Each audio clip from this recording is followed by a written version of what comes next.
Hello and नमस्कार दोस्तों, मैं सुमंत पोद्दार। आज शनिवार 18 सितंबर 2021 को आप लोगों के लिए अपनी सैटरडे फीचर पोइट्री नंबर 70 पेश कर रहा हूँ। In today's poem I have tried to relate a man's journey with a woman in his life, wife, lover और a friend. With time, the person can easily recognize the moods of his woman just with her footsteps, whether she is in a good mood, bad mood, or in some other mood.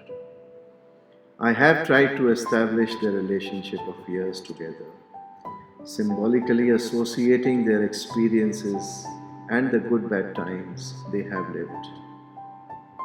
हम सभी इस कविता से कहीं न कहीं जुड़ित मिलेंगे, सिर्फ एहसासों का कारवां बदला हुआ होगा.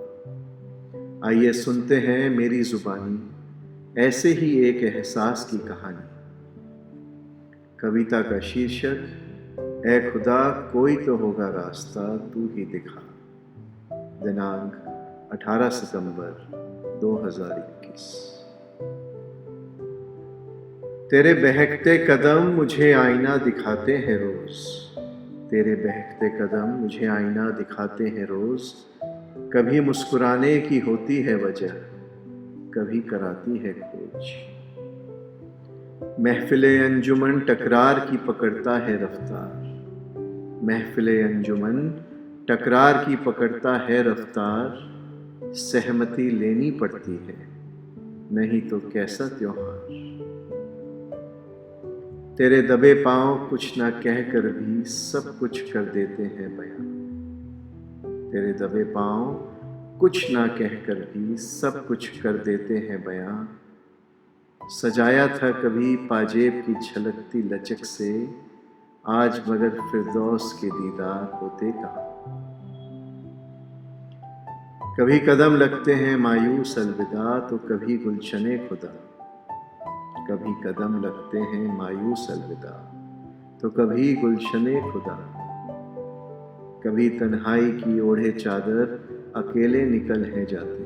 कभी तन्हाई की ओढ़े चादर अकेले निकल है जाते.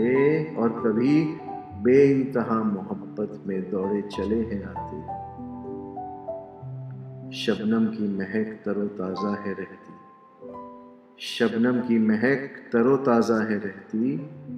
कभी सुलगती कभी अकड़ती मगर कुछ न कहती. एक मचल सी रगों में उतर आती है लिबास. एक मचल सी रगों में उतर आती है लिबास. मेरी पहचान तुझे पाकर हो जाती है खास. तेरी आहट जब जन्नत की रोशनी से मिल जाएंगे. तेरी आहट जब जन्नत की रोशनी से मिल जाएंगे. मेरे कदम भी शायद आगे चल न पाएंगे. क्यों न हम रोक लें आसमां के बादलों. क्यों न हम रोक लें आसमां के बादलों को. क्या पता कदम भी रुक जाए वहां. और अगर किस्मत में बिछड़ना ही है लिखा. और अगर किस्मत में बिछड़ना ही है लिखा. ऐ खुदा कोई तो होगा रास्ता तू ही दिखा. ऐ खुदा कोई तो होगा रास्ता तू ही दिखा. धन्यवाद.